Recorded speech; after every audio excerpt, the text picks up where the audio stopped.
우리 오늘 마태복음 8장 16절로 17절 말씀을 보겠습니다.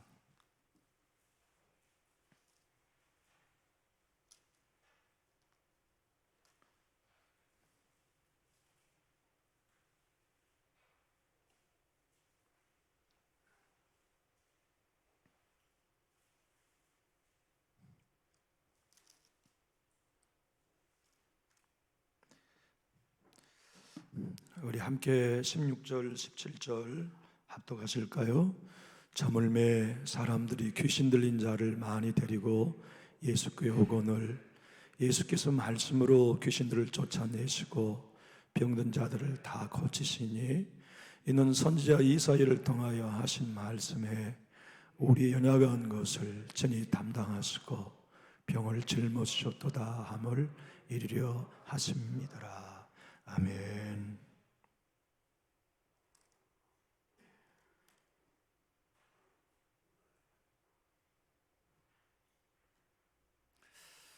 저는 그 데이비드 A. 시민즈라고 하는 유명한 신학자가 계세요.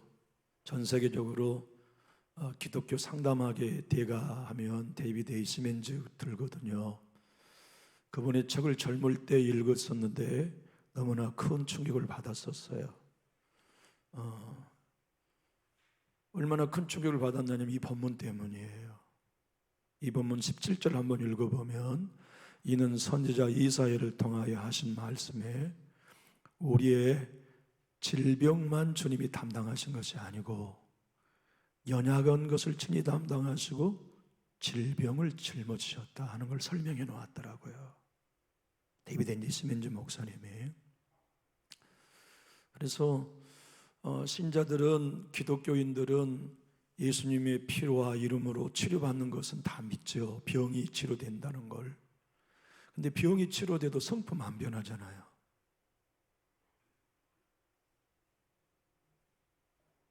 암병에서 고침받는데 성질 안 변해요. 죽음의 자리에서 회복됐는데 새 사람이 안 돼요. 왜냐하면 약한 것이 치료됐다는 것을 인정하기 전에는 사람은 안 변한대요. 이 약한 것은 몸이 아니에요. 데이비드 시민즈 목사님의 표현으로 빌리자면 죄와 육체 사이에 존재하는 어떤 연약함이다. 이건 성령의 충만을 받아도 없어지지 않는다. 근데 본인이 이게 내 연약함이구나 하는 걸 직시하고 알 때부터 이것은 예수님이 십자가에서 친히 담당하시고 나는 이게 처리됐다는 걸 인정하는 순간 성품이 변화되는 거예요. 그래서 우리 예수님은 질병만 담당하신 게 아닙니다. 우리의 연약함도 분명히 친히 담당하셨다고 말씀하심을 설명해 놓은 거예요. 이렇게 설명해 놓았어요. 미국이나 북아메리카에 가면 적색 삼나무가 1000년, 2000년의 수령을 자랑하는 나무들이 있대요. 장성한 5명이 손을 이렇게 양손을 펼쳐야만 그 나무 둘레를 가늠할 수 있을 만한 아주 엄청난 나무들이 있다네요. 제가 어떤 나무인지 잘 모르겠어요. 책에는 적색 삼나무라고 그러는데 그 주변에 박물관이 있는데 산림박물관이죠. 그래서 2000년 되는 수령을 잘라가지고 단면만 박물관에 이제 이렇게 게시해 놓은 거죠. 근데 그 단면만을 보고 그 지역의 2000년의 기후를 다 알 수 있대요. 그러면 설명해 주는 거예요. 박물관 관장이 데이비드 시민즈 목사님에게 설명한 얘기를 연약함이라는 걸 설명하기 위해서 비유로 가져온 거예요. 자, 여기 보세요. 여기 나이테는 1700년 전에 이 나무가 그때의 기후예요. 여기 있는 그림하고 선하고 여기 선이 짧잖아요. 이건 그 애가 가물었다는 뜻이에요. 자, 여기 보세요. 여기는 1300년 전이었는데 강수량이 많았다는 뜻이에요. 뭘로 알아요? 나이테 사이가 다른 나이테보다 넓잖아요. 비가 많이 와서 나무가 빨리 성장한 해예요. 자, 여기 보세요. 이 나이테는 울퉁불퉁하죠. 이 해에는 1200년 전 얘기예요. 그때 이 지역에 병충해가 아주 많았다는 증거가 나이터 속에 들어있는 거예요. 자, 여기 보세요. 이 나이터에는 까만 점이 있죠. 이 나무가 그때 번개 맞았다는 뜻입니다. 그러면서 그 나이테가 2000년을 성장해온 모든 기록을 나무가 나이테에 안고 있듯이 사람은 50을 먹으면 50살 만큼 나이테가 있다는 거예요. 근데 그걸 만약에 딱 단면으로 잘라 나무테이처럼 잘라보면 이때 이분은 아버지에게 큰 상처를 받았다. 이때 이분은 어머니에게 큰 상처를 받았다. 이때 이분은 교회에서 큰 아픔을 경험했다. 예를 들면 이렇게 자기도 모르는 사이에 자기의 성품 속에 자리 잡은 삶에 영향을 미치는 그 어떠한 것, 그게 연약함이라는 거예요. 그런데 대부분의 사람은 그 연약함이 예수님이 십자가로 해결되었다는 걸 받아들이지 않기 때문에 사람과의 관계 속에 병은 나았는데 그 연약한 성품이 그대로 표출된다는 거죠. 여러분, 우리가 가지고 있는 성품은 대부분 우리 거 아닙니다. 우리가 가지고 있는, 쉽게 말하면 다른 사람들과의 관계에서 선하게 영향을 미치지 못한 그릇되고 부정적인 성품은 옛사람 것입니다. 그 옛사람의 나이터 속에 갖고 있는 거예요. 그리고 그것이 우리들은 나도 모르는 사이에 나라고 생각해요. 성경은 말씀하세요. 예수님은 말씀하세요. 그리스도 안에 있으면 새 피조물이다. 넌 옛사람이 아니야. 넌 새 사람이야. 그러므로 옛사람 안에 갖고 있는 그 연약함의 나이테를 부인해야 돼. 성품과 관계 속에서 올라올 때마다 이것은 내가 아니라고 부인해야 예수님이 우리의 연약한 것을 친히 담당한 십자가의 복음을 실제로 살아내는 거예요. 그래서 스미스 길스워스는 이렇게 말합니다. 나는 하나님을 경험으로 알지 않습니다. 나는 하나님을 말씀으로 알고 이해합니다. 나는 예수님을 경험으로 알지 않습니다. 말씀으로 예수님을 알고 이해합니다. 나도 내 안에 올라오는 경험으로 나를 이해하지 않습니다. 말씀이 나를 누구라고 명하느냐에 따라 나를 이해하고 나를 정해야 합니다. 여러분, 우리가 우리의 마음속에 수많은 어릴 때부터 나이테 속에 가지고 있는 연약함이 있어요. 다 성품이에요. 그 성품이 우리는 충실하게 나라고 생각해요. 그러니까 그 병들고 상처받은 연약한 성품이 인간관계 속에, 교회관계 속에 올라올 때 이게 내가 아니라는 걸 알면 부인할 터인데 그게 나라고 생각하니까 연약함을 예수님이 담당하셨음에도 충실하게 자기의 부정적인 성품대로 반응하는 거예요. 예를 들면 이런 거죠. 어떤 분은 평상시에는 성품이 정말 온유하고 좋아요. 근데 한 번 화가 나면 못 견디는 혈기가 있다고 칩시다. 그게 그가 안고 있는 연약함이에요. 어떤 사람은 인간관계에 아무 문제가 없어요. 그런데 아내가 남편을 의심해. 그게 그의 연약함이에요.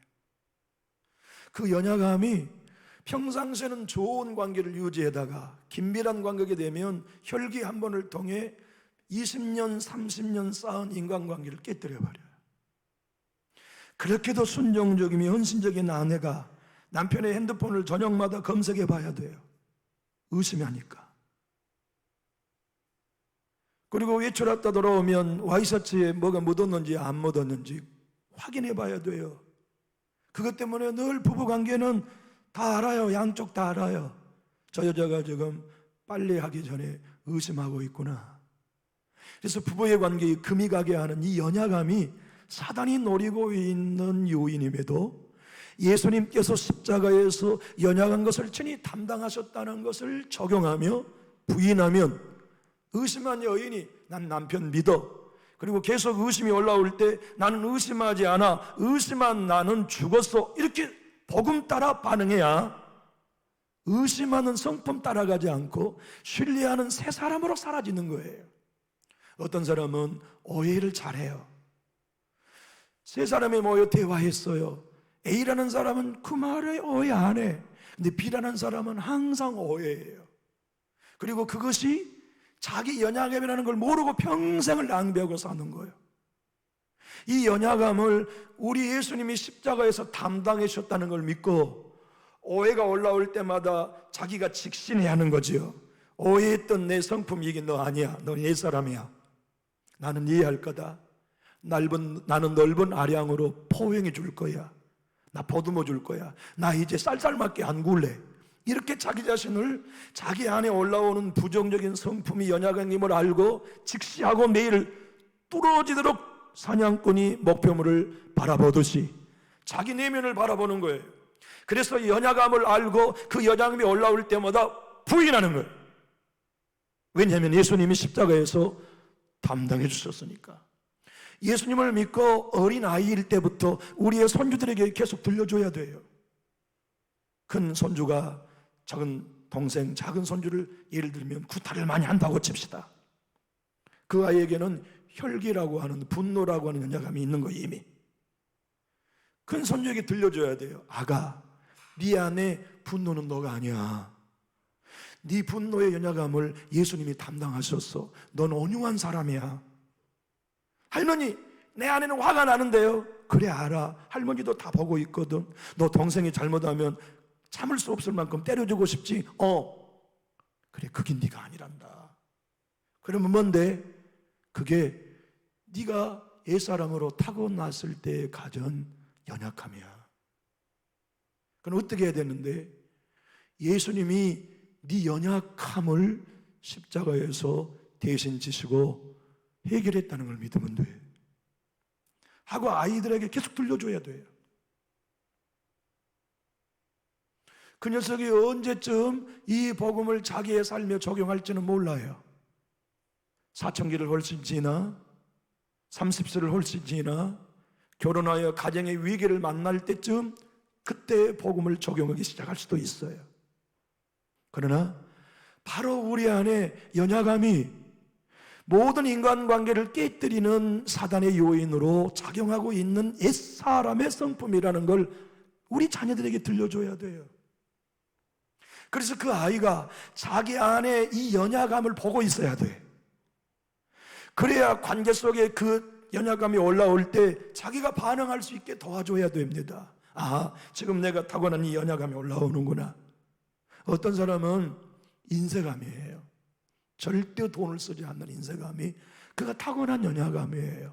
너 배운 거 아니에요. 타고난 거예요. 그렇게 옛사람이 그렇게 타고났어. 절대 지갑을 열 수 없는 연약함을 타고났어요. 그게 내 연약함이라는 걸 배워야 돼요. 그리고 그 연약함을 어떻게 해결하냐면 지갑을 의도적으로 여는 훈련을 스스로 해야 해요.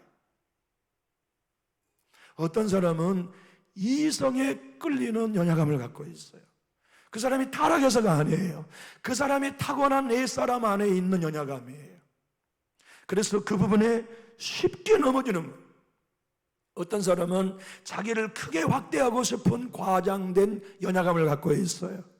그래서 어릴 때부터 엄마에게 나는 대단한 사람이라고, 형제들 앞에서 대단한 사람이라고 자기를 과장하고 싶어하는 것이 그의 연약함인데 몰라.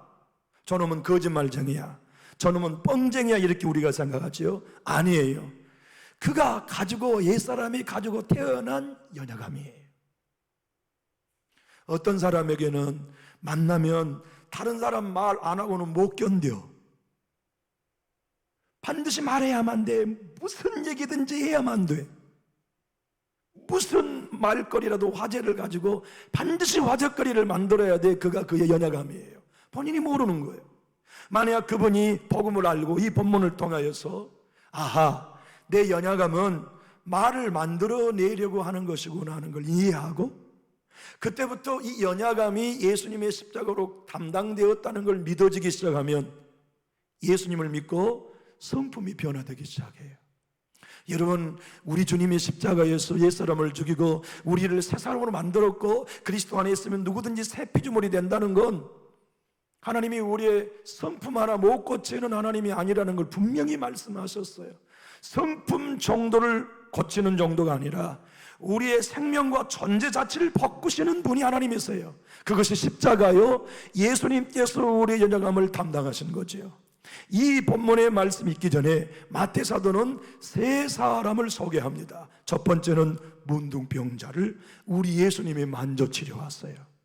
두 번째는 백부장의 가정에 기적을 베풀어 주시고, 세 번째는 베드로의 장모의 열병을 만져 고쳐주세요.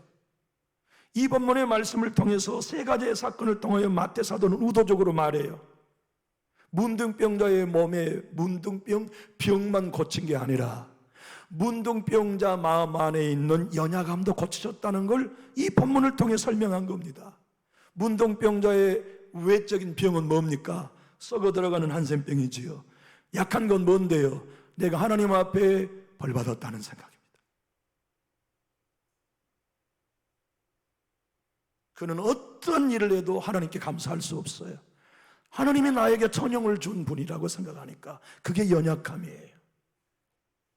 그래서 예수님은 문둥병자의 병을 고치는 것만 한 게 아니고 그의 몸에 터치하신 거예요.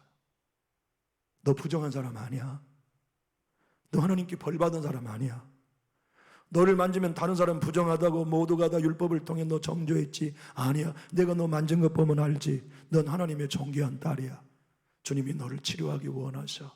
예수님이 문둥병자의 몸, 아무도 자기가 문둥병이 걸릴 때 만져주지 않았던, 부정한 사람이라고 만져주지 않았던 그의 마음의 깊은 나이테 속의 상처, 천형, 하늘의 벌 주신 죄, 하나님께 버림받았다고 하는 이 연약함을 주님이 만지면서, 아니야, 하나님은 널 벌 주는 분이 아니라 널 복 주시는 아버지야 하고 그 연약함을 치료해 줬어요. 백부장의 마음은 무엇입니까? 난 이방인이기 때문에 하나님의 사랑을 받을 자격이 없다는 생각이 그의 연약함이에요. 근데 우리 주님이 그 집의 하인을 고쳐주시고 문제를 해결해 주심으로 하나님께는 아브라함의 자손과 이방인의 자손의 차이가 없다, 모두가 다 하나님의 자녀라는 것을 마음속의 연약함을 고쳐주신 거예요. 여러분, 방금 전에도 말씀드린 것처럼 열병이 들려면 유대인들은 안 만져요. 하나님의 벌 받았다고 생각하니까. 근데 우리 예수님이 베드로의 집에 들어가서 열병이 걸려있는 그의 장모의 몸을 만지면서 기도해 줘요. 무엇입니까? 이 열병도 모든 관계 속에 생겨나는 일들도 하나님이 그대의 삶을 위협하고 채찍질하신 게 아니라 합력하여 선을 이루시는 주님의 선한 의도가 있다는 걸 보여주시기 위해 약한 것들을 치료하신 거지요. 여러분, 신앙생활의 이 원리를 하나로 알면 얼마나 우리의 삶이 복음으로 살아가야 하는 게 너무나 필요한지 명확하게 알게 됩니다. 이 연약함을 친정 엄마가 해결하고 살면 딸들은 그 엄마 안에 타고난 연약함으로부터 벗어나게 돼요. 그런데 엄마가 예수님을 믿어요. 기도를 많이 해요. 근데 연약함을 엄마가 해결하지 못하는 걸 딸이 계속 보고 자랐어요. 그러면 놀랍게도 그 딸은 이 연약함을 10갑절, 20갑절 더 큰 성품으로 인간관계의 아픔을 낳고 말아요. 손주들이 그걸 경험하는 거예요. 그러니 말이죠, 우리는 자녀에게 좋은 걸 주기 원해요. 믿음도 전수하고 싶고 정말 모든 영적인 삶을 복되게 살고 싶은 소원이 있지만 나로부터 옛사람이 가지고 있는 연약함을 해결해서 해결된 엄마의 모습, 아버지의 모습, 그걸 보여줘야 돼요. 그리고 딸에게도 말해주고 아들에게도 말해줘. 얘야, 이 아빠 안에 있는 연약함이 너에게도 있다. 바로 이거다. 근데 이것이 놀라울 때 그때 부인해라. 그 성품이 네가 아니야.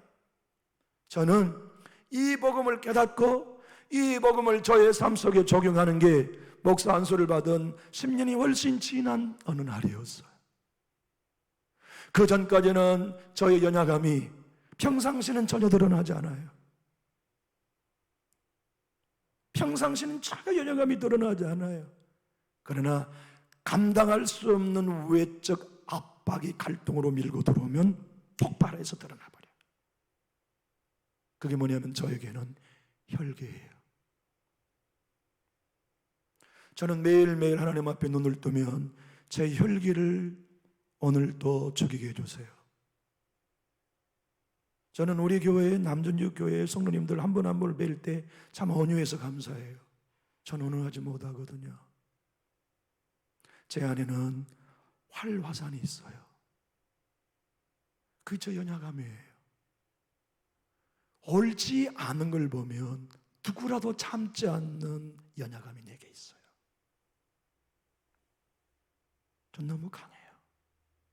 여러분은 아직 한 번도 안 보여드렸어요. 그러나 여기 있어요. 근데 제가 알아요. 그게 연약함이라는 걸. 그러니까 연음이 올라오면 우리 교회 끝난다는 걸 알고 있어요. 제 연음이 올라오면, 그 연약함이 올라오면 저 우리 당회원들은 끝난다는 걸 알고 있어요. 딱 한 번만 올라오면.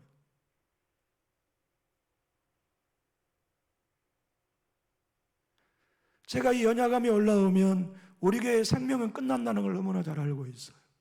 그래서 눈 뜨면 고백하는 거예요. 하나님, 이 연약함을 예수님이 담당하셨습니다. 난 믿어요. 복음이 그렇게 약속하셨어요. 주님이 친히 나의 연약함을 담당하셨다고 했잖아요. 그러나 나는 온유한 사람이에요.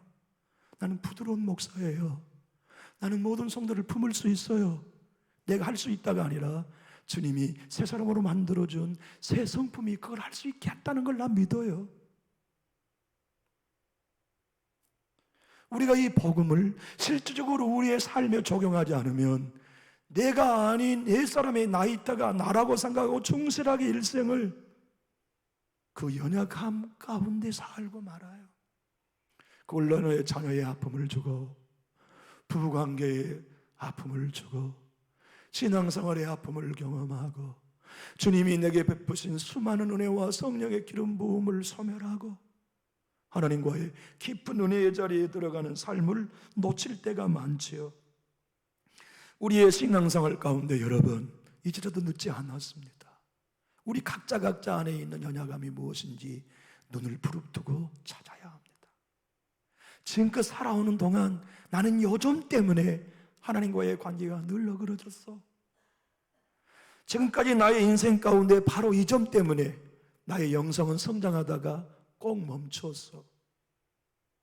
나는 교회 생활하면서 바로 이 부분 때문에 나는 늘 오해가 생겼어. 나는 이 부분 때문에 늘 넘어졌어.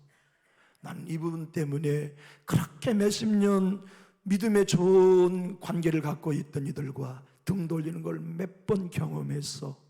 그 연약함을 우리가 알아야 합니다. 그리고 그 연약함을 매일 부인해야 하는. 그러면 그 연약함의 나이대가 우리의 성품 안에 있지만 그것이 내가 아니라고 날마다 십자가에 부인함으로써 그것이 아닌 예수의 생명으로 살아갈 수 있게 만들어줘요. 여러분, 제가 만약에 우리 정장로님께, 장로님은 어쩌면 그렇게 마음이 너그러우세요. 만약에 이렇게 제가 칭찬한다면 정장로님은 이렇게 말씀하실 줄 몰라요. 뭐 목사님 잘못 드셨어요, 이렇게 대답하실지도 몰라요. 근데 그게 정답이에요. 우리가 복음을 알면 뭐라고 대답해야 되냐면 정장로님이 맞아요 목사님, 저는 목사님이 저를 보는 것보다 100배 온유한 사람입니다 라고 대답해야 해요. 왜냐하면 그것이 새 사람이니까. 만약에 박장로님은 어쩌면 그렇게 예의력이 많으세요. 만약에 제가 이렇게 칭찬했다면 장로님이 이 양반이 뭐 계산한 거 있나 또 이렇게 생각하시면 안 돼요. 뭐라고 반응하냐면 맞아요 목사님, 저는 아량이 많은 사람이에요. 왜냐하면 장로님은 새 사람으로 예수님이 마음을 가지셨기 때문이죠. 근데 우리는 그 연약함이 나라고 생각해서 뭐라고 대답하냐면 손사래를 치는 거예요. 목사님 아니에요. 목사님이 내가 수 틀렸을 때를 안 봐서 그러지 나 틀리면 참 깨끗하지 않는 사람이에요 하고 우리는 손을 흔들거든요.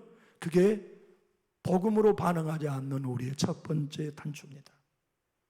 여러분, 우리는 인격을 수련하는 사람들 아닙니다. 경건한 훈련하는 수도사도 아니에요. 우리는 예수님께서 십자가를 통해 이뤄놓으신 복음의 사실을 믿는 그리스도인들이에요.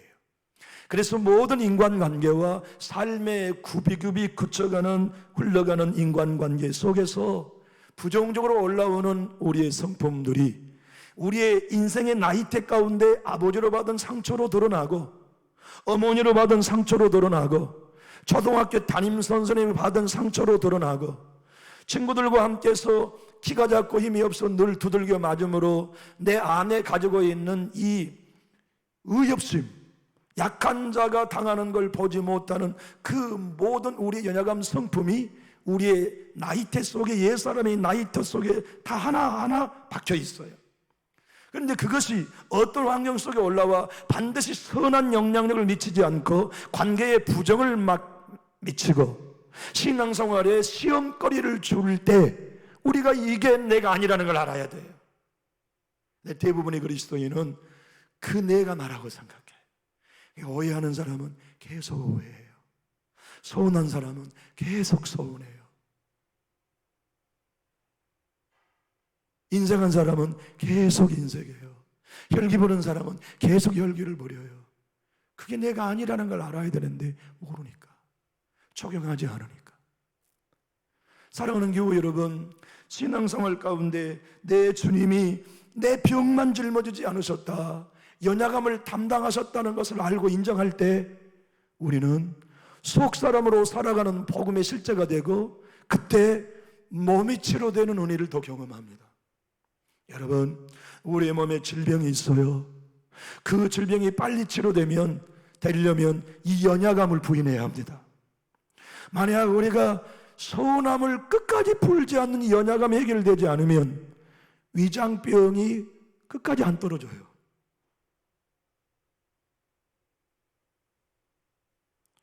오해하는 사람이 계속 오해하는 이 연약함을 풀지 않으면 그 연약한 성품 때문에 몸에 따라온 병이 안 나아요. 그 연약함이 치료되고 그 연약함이 해결되었다는 걸 믿고 선언하면 몸의 질병이 함께 따라와요. 그러므로 사랑하는 교회 여러분, 우리 안에 연약함이 무엇인가 곰곰이 살펴볼 필요가 있습니다. 뭘로 하냐면 항상 나와 가장 가까이 사는 부부관계에 상처를 주는 나의 성품의 특질 하나, 그게 연약함이에요. 우리 아이들이 우리 아버지는 다 좋으셔, 근데 저게 문제야 라고 하는 그게 우리 연약함이에요. 우리 형제들이 알아요.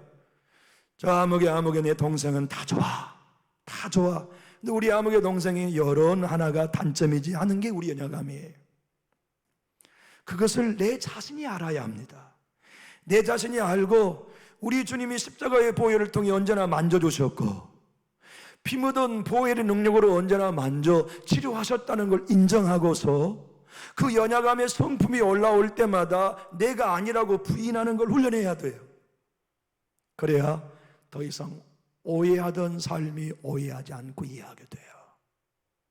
그래야 혈기 부리던 성품이 혈기를 부리지 않고 참아 온유하게 돼요. 그런 것을 날마다 본 사람은 내 안에 은혜 없이는 이 옛사람을 도무지 이길 수 없다는 걸 알기 때문에 심령이 가난해요. 의에 줄이고 목말라요. 그리고 하나님 앞에 언제나 연약하고 낮은 자리에 서서 은혜를 사모하게 돼요. 주여 도와주세요. 오늘도 은혜 없이는 난 안 됩니다. 오늘도 성령의 도움이 없이는 나는 안 됩니다 하는 것을 우리의 삶에 실제적으로 적용하면서 내가 죽고 내 안에 예수가 사는 복음을 진짜로 살게 돼요. 예수님은 우리의 질병만 채찍을 지시고 담당하셨다고 분명히 말씀하지 않으시고 연약한 것도 담당하셨다 표현하셨어요. 그걸 믿는 거죠. 이건 제가 만든 문구가 아닙니다. 하나님의 말씀이 2000년 전부터 이 자리, 이 구절에 있었고 이 복음의 원리를 알았던 사람들은 이 구절 때문에 더 이상 자기 안에 연약함이 내가 아니라는 걸 알게 됐어요. 그리고 그 연약함이 올라올 때 부인하는 거죠. 거부하는 거예요. 그리고 아끼는 교우에게 정말 내가 이 자매를 내가 아껴요. 정말 이 집사님을 내가 아껴요. 정말 이 성도를 내가 권사님을 내가 정말로 아껴요. 그러면 그 연약함을 말해줘야 돼요. 권사님, 이 연약함 극복하셔야 돼. 장로님, 이 연약함 극복하셔야 합니다. 우리는 그렇게 도와줘야 되는데 오해하는 사람은 끝까지 오해하지 마 하고 따라다니며 달래요. 서운한 사람은 끝까지 따라다니며 서운하게 생각 막 달래요. 만약 그렇게 한 영혼이 세상을 마친다면 복음을 들고 복음으로 한 번도 살아보지 못한 불행을 낳게 만드는 거죠. 권사님, 연약함을 봐야 돼. 집사님의 연약함을 봐야 돼. 그 연약함에 반응하지 마라. 복음으로 반응해야 돼. 생명으로 반응해야 돼. 그 연약함을 예수님이 십자가에서 해결했어. 그 연약함이 당신 아니야. 당신은 예력이 많은 사람으로 새롭게 창조됐어. 당신은 누구라도 품고 이해하는 넓은 아량의 새 사람으로 하나님이 창조하셨어. 그러니 복음으로 눈을 떠. 그리고 옛사람으로 살지 말고 새 사람으로 살아야 돼. 우리 같이 노력해보게 하고서 서로의 눈을 띄워주는 일을 먼저 믿는 우리가 해야 해요. 기도합시다.